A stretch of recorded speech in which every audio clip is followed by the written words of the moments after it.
దేవుని కోసం నువ్వు అన్నిటిని విడిచిపెడతావో, త్యాగం చేస్తావో, అప్పుడు నీ యొక్క సత్క్రియను బట్టి పరలోకమందున్న తండ్రి మహిమపరచబడతారు. గట్టిగా చెప్పండి కూడా దేవుని నామమున కనపరుస్తాం. హల్లెలూయా, హల్లెలూయా. అందుకనే మనం విడిచిపెట్టవలసినవి చెప్పండి బిడ్డ, విడిచిపెట్టడం అంటే రామేశ్వరం పోయినా శనేశ్వరం పోలేదంట. ఏదో కానీ ఎవడో ఇంట్లోకి వెళ్ళాడంట, రామేశ్వరం వెళ్ళాడంట. వెళ్ళి ఇంటికి వచ్చిన తర్వాత అత్తగారు అడిగిందంట, అల్లుడు ఏం విడిచిపెట్టావు రామేశ్వరం వెళ్ళి అన్నదంట. కోపం అన్నాడంట. ఏంటిది? ఈలోగా అలా నడుచుకుంటే వెళ్ళిపోతే మాంగారు ఎదురవేడంట. అల్లుడు ఏం విడిచిపెట్టావు రామేశ్వరం వెళ్ళంటే కోపం అన్నాడు. ఆ తర్వాత కొద్దిగా ముందు వెళ్తే బామ్మర్ది ఎదురుపడి, బావగారు ఏ విడిచిపెట్టారు రామేశ్వరం వెళ్ళంటే కోపం అన్నాడంట.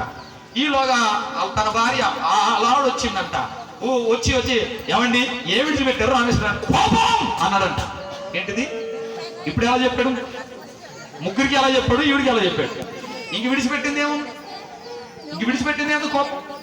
విడిచిపెట్టడం అంటే దేవుని బిడ్డలారా, దేవుని కోసం నువ్వు ఏమైపోవాలి? దేనికైనా కరిగిపోవడానికి నీవు సిద్ధపడాలి. పరిశుద్ధ గ్రంథంలో ఒక స్త్రీ నేను గుర్తు చేసి నేను వాక్యాన్ని ముగిస్తాను.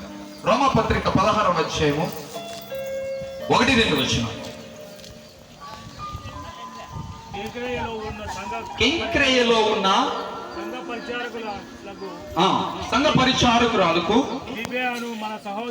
ఫీబే అను మన సహోదరుని పరిశుద్ధులకు తగినట్లుగా ప్రభువునందు చేర్చుకొని. చాలండి, ఇంకా చదివితే చాలా విషయాలు ఉన్నాయి. ఇక్కడ ఒక స్త్రీ కనపడుతుంది, ఒక యవనస్తురాలు కనపడుతుంది. ఆమె పేరు ఏంటిదంటే ఫీబే. ఏంటిదండి ఈ ఫీబే అనగా? అర్థం ఏంటిదంటే ప్రకాశమానమైన, కాంతివంతమైన, అంటే ప్రకాశమానమైన కాంతివంతమైన ఈ వెలుగు కలిగినటువంటి స్త్రీ ఏ సంఘంలో ఉన్నదంటే కెంక్రేయ సంఘంలో ఉన్నది. హల్లెలూయా.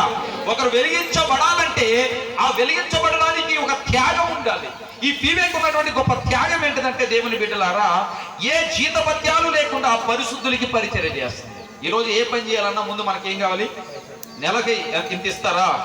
ఇంత ఇస్తే మేము ఈ పని చేస్తాం.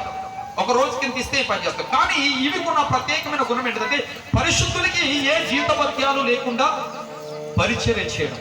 ఎంత చక్కనటువంటి తీర్మానం చేసుకుందో చూడండి.